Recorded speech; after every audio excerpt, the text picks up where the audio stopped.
22 missed calls. That's what lit up my phone the morning my parents were supposed to sail away on their anniversary cruise, the one I paid $12,000 for. The night before, my dad had texted, "We just thought it might be better without you." I didn't fight. I didn't beg. I just wrote back, "Sure thing." They took that as surrender. But when the ship refused to let them board, they finally learned what silence can cost. Because this wasn't a story about money. It was about what happens when the family problem stops paying to belong. My name's Rebecca Hale. For most of my life, family peace was something I had to buy. Flights, hotels, birthday dinners, if I paid for it, we could all pretend things were fine. So when my parents' 40th anniversary came around, I did what I always do. I handled everything. 2 upgraded cabins, shore excursions, spa add-ons, even a night at a seaside hotel, so Mom wouldn't complain about early flights. $12,000 gone in one click. It wasn't about the money. I told myself it was a gift, a chance to make us feel like a family again. Mom Evelyn loved perfection. She wanted pictures she could post captions about gratitude and grace. Dad Richard played the calm one. His version of peace was silence, as long as no one challenged her. My older sister Ava always got the favorite child edit, fragile, unpredictable, the one we all had to tiptoe around. And then there was Mia, the youngest 16, sweet still believing family meant safety. I used to believe that too. The week before the cruise, the group chat went quiet. No updates about packing, no questions about tickets. When I texted Mom, just sent a vague, "Can't wait" with a heart emoji. Ava didn't respond at all. Mia, who usually flooded me with memes and outfit photos, stopped texting completely. That silence had a sound. It hummed like the moment before a power outage. I told myself I was overthinking, that they were just busy. But deep down, I knew that quiet was a warning. 2 nights before departure, I called Dad, running through flight times the way I always did. He sounded cheerful, almost rehearsed. "Oh, we've arranged our own shuttle," he said.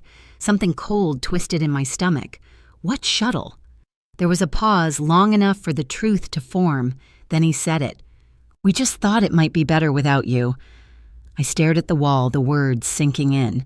Better without me. After everything. The phone slipped from my hand. Miles, my boyfriend, looked up from the couch, reading my face before I said a word. I didn't scream or cry. I just picked up my phone, opened their message thread, and typed 2 words. "Sure thing." I didn't sleep that night. The message burned on my screen long after it went dark. I'd paid for the cruise, but somehow I was still the outsider, the extra piece in their perfect family portrait. Every few minutes, my phone lit up again with old texts from Mom. "Remember to pack sunscreen. You're the best, honey." Each one felt like a lie, now carefully written to buy time before the betrayal. At 6:13 the next morning, I made coffee. The house was quiet except for the hum of the fridge and the faint tick of the wall clock. Miles leaned against the counter, studying me. Did they say why I shook my head? Just that it would be better without me. He exhaled slowly. "That's not better. That's cowardice." I didn't answer. I just stared out the kitchen window, watching sunlight crawl across the street. I'd spent my whole life fixing their messes. Maybe this time I'd let them sit in one. By 7 a.m., my phone started buzzing again, but not with apologies. Mom's voice filled the first voicemail, furious, clipped on the verge of tears. "Rebecca, this is ridiculous. They won't let us board without the cardholder present. You have to call them right now." I took a sip of coffee. "No, I don't," I whispered. 22 missed calls later, I finally picked up. "Rebecca!" She snapped, voice shrill. "We're standing here with our bags. Like criminals, I put her on speaker." Miles watched from the doorway, arms folded. "You should have thought about that before deciding I wasn't worth having around," I said evenly. "You're humiliating us," she yelled. "No," I replied. "You did that yourselves." Then I hung up. 3 hours later, the pounding started. Sharp, impatient knocks rattled my front door. I stood at the top of the stairs, watching their shadows blur through the frosted glass. Miles came up beside me. "Want me to handle it?" I shook my head. "No. I want to see their faces." Mom barged in first, all perfume and fury. Dad followed quietly, trying to play peacemaker. "It's beyond childish, Rebecca," she snapped. "Do you know how much you embarrassed us?" "I think I have an idea," I said. Dad lifted his hands. "Let's not yell. We just need to talk this out." That phrase, "talk this out," was their code for "you'll take the blame." When Miles stepped forward barefoot and calm, Mom turned her anger toward him. "Ever since you started dating him, you've changed. You've become cold, distant, calculating." Miles didn't flinch. He just said, "Leave." His voice was low but final. "You don't get to insult her in her own home and still expect her to fix your mistake." 30 seconds. For a moment, even Mom went silent. Then she turned, muttering something about ungrateful children, and slammed the door behind her. The quiet that followed was heavier than any shout. It was the sound of something breaking and staying broken. For 3 days, the house stayed quiet. No calls, no messages, just silence thick and waiting like the air before a storm. I tried to work, but every sound, the ping of an email, the creak of the floorboards, felt like a memory knocking. Miles said nothing, just kept making coffee for two. That was his way of telling me I wasn't alone. On the fourth morning, my phone started buzzing again, 22 missed calls stacked one after another. Same number, same desperation. I didn't answer. Not until the 23rd ring. Rebecca. Mom's voice exploded through the speaker, sharp with panic. "They won't let us board. They said the card holder has to be here in person." I set my mug down, deliberately slow. "That's strange," I said, "because you told me it would be better without me. This isn't funny. You're making us look ridiculous." "No, Mom, you did that yourselves." I hung up and turned my phone face down. Miles leaned against the counter, his mouth curved in that calm, knowing half smile. "Consequences," he said simply. I nodded. Finally. By noon, the doorbell rang again. Heavy, furious knocks. I didn't move. I watched from the top of the stairs as their shadows reappeared behind the glass. Mom's posture stiff, Dad slumped like he already regretted coming. Miles asked quietly, "You sure you want to open it?" I said. "Yes, I want to see how they spin it this time." Mom burst in without waiting for permission. Her hair was frizzed from humidity, her lipstick uneven. "Rebecca, do you understand what you've done? They treated us like scammers. Everyone at the port saw." I crossed my arms. "Maybe next time don't commit credit card fraud." Her eyes widened. "Excuse me, you used my card for a trip you disinvited me from. That's theft, Mom." Dad stepped forward. "Sweetheart, we just need to talk this out." "There it is again," I cut in. "That phrase. The one you use when you want me to take the blame." Mom's voice cracked. "You embarrassed us." "We are your parents, I'm aware," I said quietly, "and you made sure everyone else is too." Miles came down the stairs, then barefoot, hands in his pockets. His calmness made her angrier. "Ever since you met him, you've changed," she shouted. He smiled faintly. She learned how to stop paying for her own humiliation. For a second, no one spoke. Then Mom turned to leave, muttering curses under her breath. The door slammed. This time I didn't flinch. I just let the silence settle, thick and peaceful. It didn't feel like loss anymore. It felt like the start of something I should have done years ago. I didn't hear from them for 3 days. Then on the fourth night, Dad texted dinner. "Just you. We need to talk." No apology, no explanation, just an invitation that read like a summons. I told Miles I'd go, but asked him to wait across the street. He nodded without trying to change my mind. That was the thing about him, he knew the difference between rescuing and witnessing.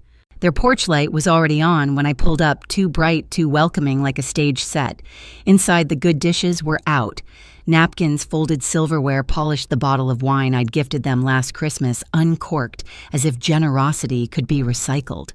Ava greeted me first with a brittle smile, the kind she wore to funerals and photo shoots. Mia didn't look up.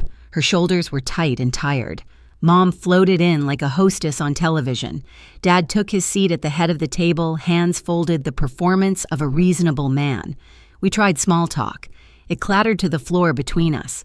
After a few forkfuls of roast chicken, I couldn't taste. Dad cleared his throat and leaned back, the signal that we'd reached the real script. "It's a shame the cruise didn't work out," he said lightly, like the weather had canceled it. "But the family still needs a break. We found a great deal resort in Arizona. 5 nights. Spa, infinity pool." Mom slid a glossy pamphlet across the table as if she were my travel agent. "If we all split it, it will be easier for you. Easier for me. Always for me." I kept my face still. "Who's paying?" Dad chuckled. "You handle logistics so well." Ava added, "You always do." The room tilted a little. I looked at Mia, whose lips pressed into a thin, brave line. She whispered so quietly I almost missed it. "They won't stop." Mom's head snapped toward her. "Enough." I pushed back my chair. "I'll think about it." Outside, the air felt cleaner. Miles sat in the parked car watching the porch. I slid in and said nothing. He didn't ask.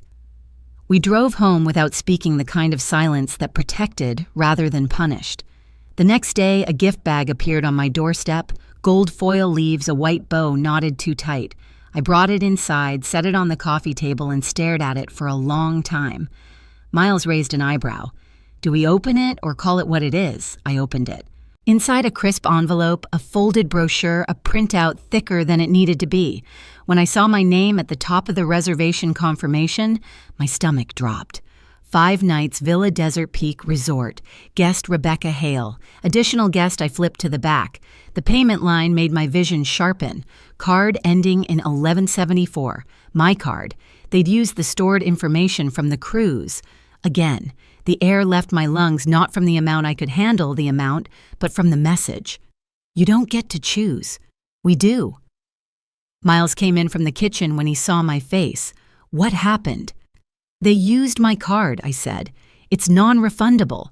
He watched me for a long second and then asked very softly, "So, what do you want to do?"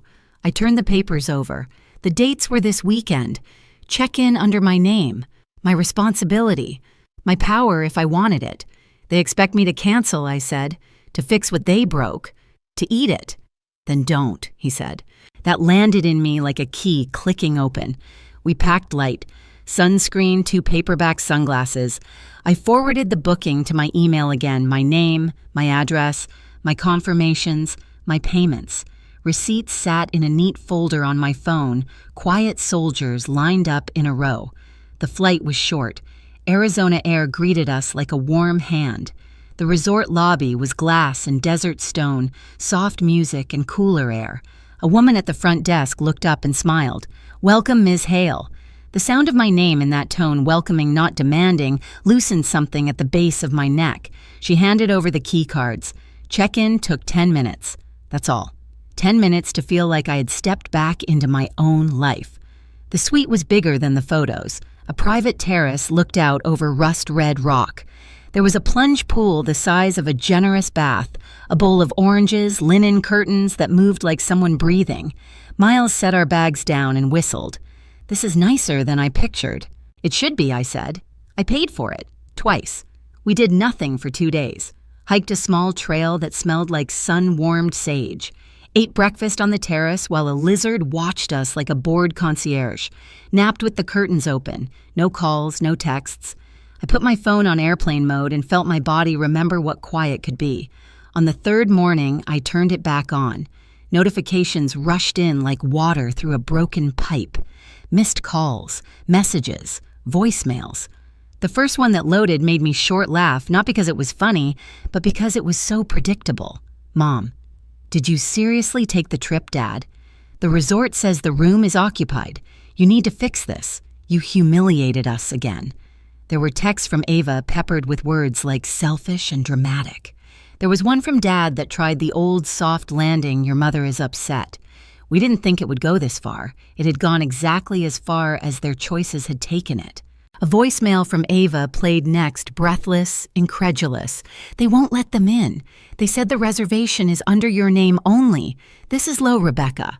I took a slow breath in and pressed record on a new voicemail to Mom. My voice sounded steady and adult in a way it rarely had with her. "You stole from me. This is what happens when you steal." I hung up and set the phone down like it was finally just a device again. By afternoon, the narrative had spilled online. My cousin Sophie posted a group photo from a backyard barbecue with a caption about family first. No drama, just love. Underneath a comment, "Where's Rebecca?" A minute later, Mom replied, "She chose not to come. We don't know why. She's been acting strange." My chest tightened, not with surprise, this was her specialty, the public rewrite, but with a quiet kind of fatigue. A moment later, a new message arrived from Mia. "They're lying. I'm sorry." She attached a photo of the old cruise itinerary I'd put together, my name at the top as the payer, the line items, neat as bones. Then I'm going to tell the truth. You don't owe me that, I typed back. Take care of yourself. But the family wheels were already turning. Aunt Karen sent, "Can you share the invoice?" I had a feeling 2 cousins messaged within the hour, "Is it true they used your card again?" I didn't rant. I didn't explain. I sent screenshots, payments, statements, receipts. Every time I pressed send, the anger in my ribs loosened another notch. Facts are calmer than apologies. Facts don't shake.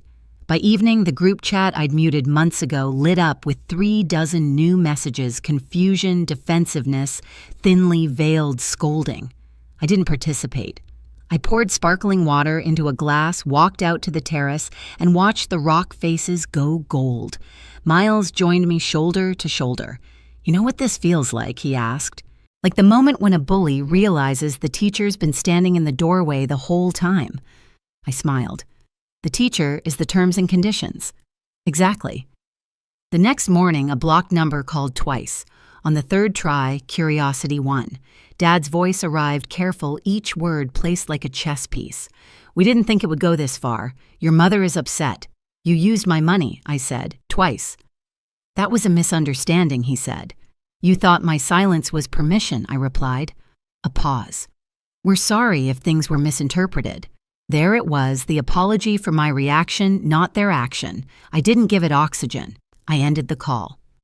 By noon, an envelope slid under my door at the resort, thick cardstock gold leaf, my mother's handwriting a little more jagged than usual.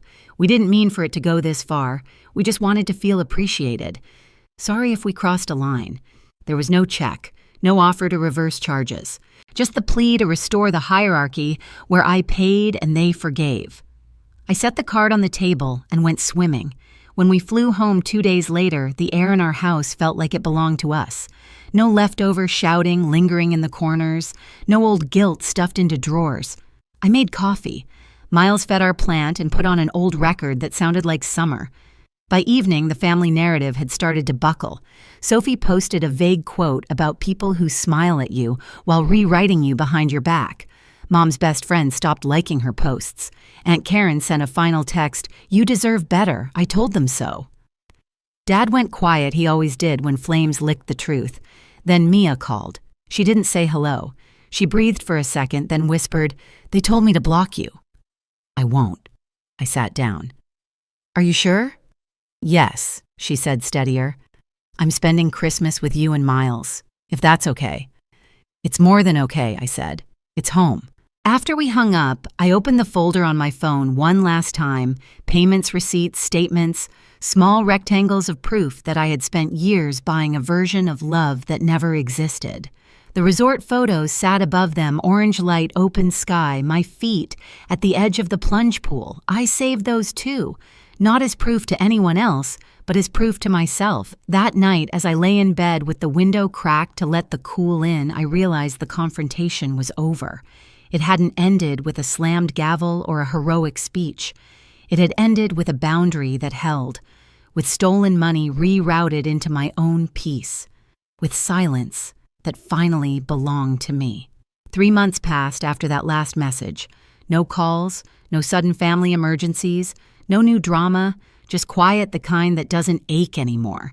Life began to take on a rhythm I didn't know I'd been missing. I woke up without dread in my chest. I cooked breakfast without rehearsing imaginary arguments. Every time I checked my bank app, I smiled not at the balance, but at the calm behind it. The only transactions now were mine. Mia came to stay for 2 weeks in February, bringing her nervous laugh and too many hoodies. We painted the living room while Miles played old records in the background. We didn't talk much about our parents. Some wounds don't need words, they need distance. One night, she asked quietly, "Do you think Mom really believed what she did was okay?" I thought for a long time before answering. "I think she believed whatever made her comfortable," I said. "Some people mistake comfort for love." Mia nodded slowly. "I used to think family meant forgiving anything. Now I think it means not letting it happen again. That's when I realized she'd crossed the same bridge I had, just younger, braver. When she left for college, she hugged me tight. "Thank you," she whispered, "for showing me what peace looks like." After her flight, I sat in the car crying happy tears this time. By spring, the whispers had stopped. My parents went silent online. No family photos, no quotes about forgiveness. The facade had cracked, and they were too busy holding it together to post. Peace isn't quiet because there's nothing left to say. It's quiet because you finally stopped explaining yourself to people who never listened. Now, when people ask if I miss my parents, I tell them the truth. I miss the idea of them, the version I kept paying for, not the reality that kept taking. The real loss wasn't the cruise or the money. It was the years I spent believing love had to be earned through suffering. These days, Miles and I host a small workshop at the local library, Boundaries and Balance. It started as a joke, but somehow turned into a circle of people learning the same thing I did. Peace isn't selfish, it's survival. Sometimes after the sessions end, I sit by the window and think about that Arizona sky, wide and gold. That's what freedom looks like, ordinary, steady, earned. If you've ever been the one holding a family together until it broke, tell me in the comments. Because maybe your silence has power too.